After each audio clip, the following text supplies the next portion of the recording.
Yo, what's good, Laker Nation? Listen, I need every single one of y'all to sit down right now and give me your full attention, because what I'm about to tell you, what just happened on live television this morning on ESPN's Get Up, is something that I think every single basketball fan in the world needs to hear. And I know what you're thinking. You're thinking, bro, we just got destroyed last night. I don't want to hear about it. And trust me, I get it. Last night was painful. Last night was ugly. Last night was one of those games where you turn off the TV in the third quarter and just stare at the ceiling, wondering what went wrong. But what happened this morning, what Luka did on national television, sitting there with a knee brace on, connected via satellite from his house, looking directly into that camera with that classic Luka smirk that's half amusement and half, I'm about to destroy you, bro. This changed everything, because Luka didn't just defend LeBron James, he didn't just push back on the media narrative, he absolutely torched the entire Get Up panel, called out Stephen A. Smith by name defended DeAndre Ayton's toughness and delivered a message to the basketball world that gave me absolute chills. And the craziest part, he did it all with a smile on his face, like he was enjoying every second of watching these analysts squirm in their seats. So let me take you through the entire thing, because this is one of those moments that's going to define this Lakers playoff run. Hey, what's up everyone? Real quick before we get into everything, that like button is literally what determines if this reaches hundreds or thousands of fans. Takes 1 second, but makes a huge impact on the channel's growth. Just smash that like button right now. It's the easiest thing you can do, but honestly the biggest way to support this content. Every single like pushes this further, so hit it now. Let me set the context first, because you need to feel the full weight of what happened before Luka went on air. Last night, April 26, 2026, the Houston Rockets beat the Los Angeles Lakers 115-96, a blowout. In a game where the Lakers had a chance to complete the sweep and advance to the next round, they got absolutely demolished. And the headlines this morning were brutal, because LeBron James, the king, the greatest player in NBA history, had one of the worst games of his entire career. 10 points, 10 on 2 for 9 shooting, and 8 turnovers. 8. At 41 years old, in a playoff game, LeBron looked human for maybe the first time in a long time, and the media didn't just notice, they pounced. Every single morning show, every podcast, every Twitter account, everybody was saying the same thing. Father Time finally caught up to LeBron James. And on top of the LeBron situation, there was the DeAndre Ayton incident. Ayton got ejected after a flagrant 2 foul on Alperen Sengun that sparked a full-on brawl, players shoving each other, coaches running onto the court, and LeBron himself having to step in and physically separate guys. It was chaos, complete and total chaos, and the narrative coming out of that game was that the Lakers were falling apart, that LeBron was done, that Ayton was out of control, and that without Luka, who missed the game due to a knee injury, this team had no chance.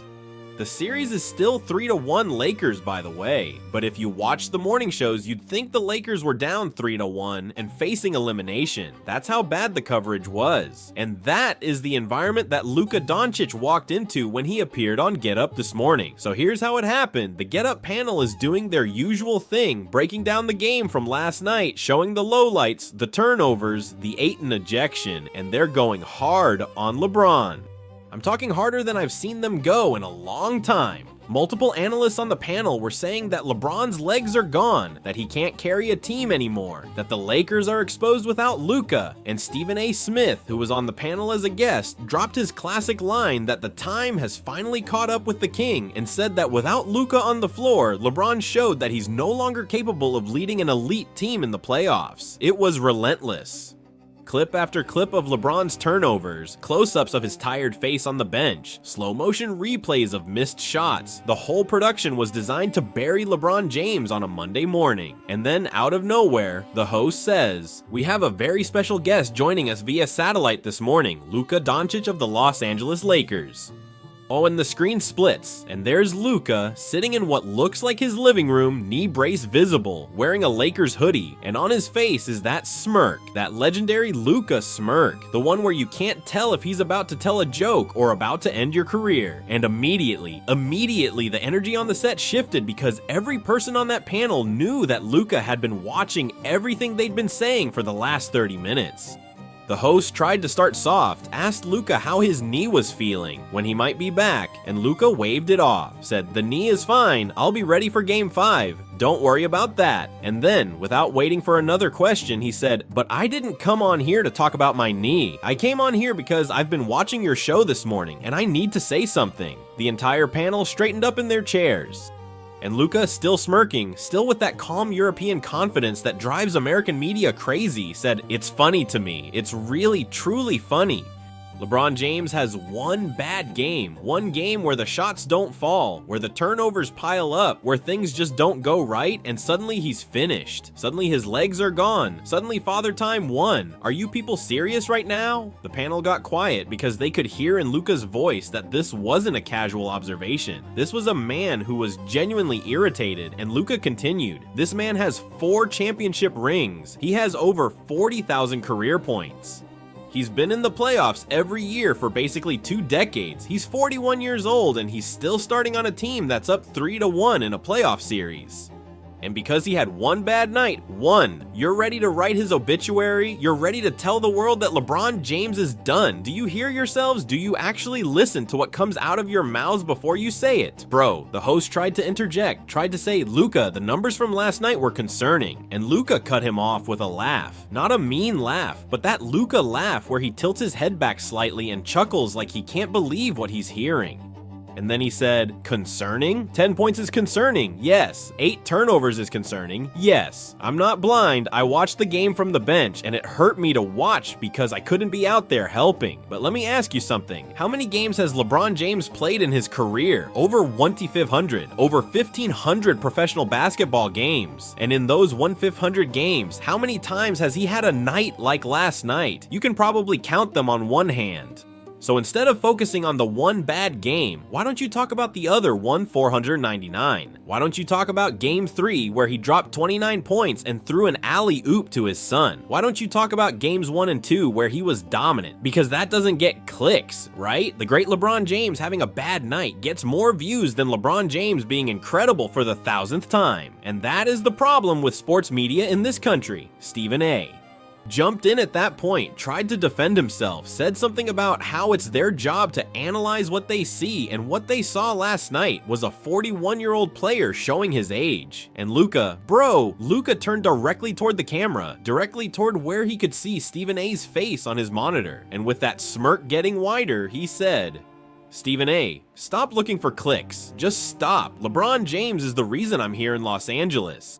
He's the reason I wanted to come to the Lakers. Not the weather, not Hollywood, not the lifestyle LeBron. Because when I watched film of this man, when I trained with him, when I saw what he does every single day at his age, the work ethic, the preparation, the way he treats his body, the way he studies the game, I realized that I was looking at the greatest competitor in the history of team sports. And you want me to sit here and agree with you that he's finished because of one bad playoff game? Wash your mouth before you talk about LeBron James. That man has earned the right to have a bad night without the entire world trying to bury him." The panel was shook. You could see it on their faces. They weren't expecting this level of intensity from Luca, and honestly, nobody was, because Luca is usually so cool and casual in interviews. He's the guy who gives sarcastic one-liners and walks away. But this was different. This was Luca defending his teammate, his partner, his brother, and you could tell that the disrespect toward LeBron had genuinely angered him in a way that most things don't. Then Luca shifted gears and talked about what actually went wrong in Game 4. And this part was fascinating because he gave a basketball analysis that was smarter than anything the panel had said all morning. He said, "Let me tell you what really happened last night, since none of you seem interested in actual basketball analysis. I didn't play, I was out. And when I'm out, the entire defensive focus of Houston shifts to LeBron. Every double team, every trap, every hard closeout, everything goes to him. And LeBron, because he's a competitor, he tried to carry everything on his shoulders. He tried to do my job and his job at the same time. And yes, it was too much. Even for him, even for the greatest player ever. You can't do the work of 2 all-stars by yourself against a team as athletic as Houston. So the turnovers happened because he was pressing, because he was trying to create for everyone. Because without me on the floor, the spacing changes, the reads change, everything changes. But instead of talking about that, instead of explaining the tactical reality of what happened, you just put up the stat line and say LeBron is old. That's lazy. That's not analysis. That's content. And people deserve better than that. Then somebody on the panel brought up the Ayton situation, the ejection, the brawl, and asked Luca if he thought Ayton was out of control. And Luca's expression changed. The smirk disappeared and was replaced by something harder, something more intense. And he said, DeAndre Ayton is my teammate. He's my brother. And what I saw last night was a man who was competing. Was the foul too hard? Yes. Was the flagrant 2 the right call? Probably. But I'm not gonna sit here and criticize a teammate for playing with too much intensity. You know what's worse than a flagrant 2? Playing soft, playing like you don't care, playing like the playoffs are just another regular season game. DeAndre came out with fire last night, and yeah, the fire got too hot on that one play, but I'll take a teammate who cares too much over a teammate who doesn't care enough every single day of the week. And you know what happened after that ejection? You know what I saw from the bench? I saw LeBron, a 41-year-old man, walk into the middle of that chaos and calm everybody down. I saw him grab DeAndre by the shoulders and talk to him. I saw him be a leader when everything was falling apart. And nobody on this show mentioned that. Nobody talked about the leadership, you just talked about the turnovers. Aw man, the way Luca was breaking this down with intelligence, with emotion, with that unique perspective of a teammate who actually sees what LeBron does every day. It was hitting different. This wasn't a hot take. This was testimony. This was a man who practices with LeBron, who shares a locker room with LeBron, who has watched LeBron up close and personal for an entire season, telling the world what he actually sees versus what the cameras show. And the contrast between Luca's informed, nuanced perspective and the surface level takes from the panel was embarrassing for the panel. You could see them shifting uncomfortably in their seats. And then Luca delivered what I think is the line of the entire playoff so far. He leaned back, crossed his arms, and with that confident Luca energy that used to terrify opponents when he was in Dallas and now terrifies them even more in a Lakers uniform, he said, I want everybody watching this to listen to me very carefully. Game 5 is at the Crypto.com arena in Los Angeles, in our house, and I'm gonna be on that floor. My knee will be ready. I will be standing next to LeBron James. And when we walk out of that tunnel together, when 20,000 people in that building are screaming, when the lights come on and the ball goes up, you are going to see why the Los Angeles Lakers are winning this championship. Not because of me, not because of any one player, because of the team, because of what LeBron built here, because of the culture he created. Because of the belief that he instilled in every single person in that organization, from the starters to the last guy on the bench, to the equipment managers, to the fans. Then he pointed at the camera one more time and said, and to everyone who thinks LeBron James is finished, to Stephen A., to every analyst who spent this morning writing his retirement speech, I have 2 words for you. Watch us. Because in Game 5, LeBron is going to remind you all exactly who he is. He's going to walk into that building with the look that I've seen 100 times in practice. The look that tells you I'm about to make everyone who doubted me regret it. And trust me, when LeBron James has that look, there is no force on this planet that can stop him. Not Houston, not Father Time, not Stephen A. Smith, nobody. So save your hot takes, save your eulogies, save your Father Time speeches. Because the king isn't dead. The king had a bad night.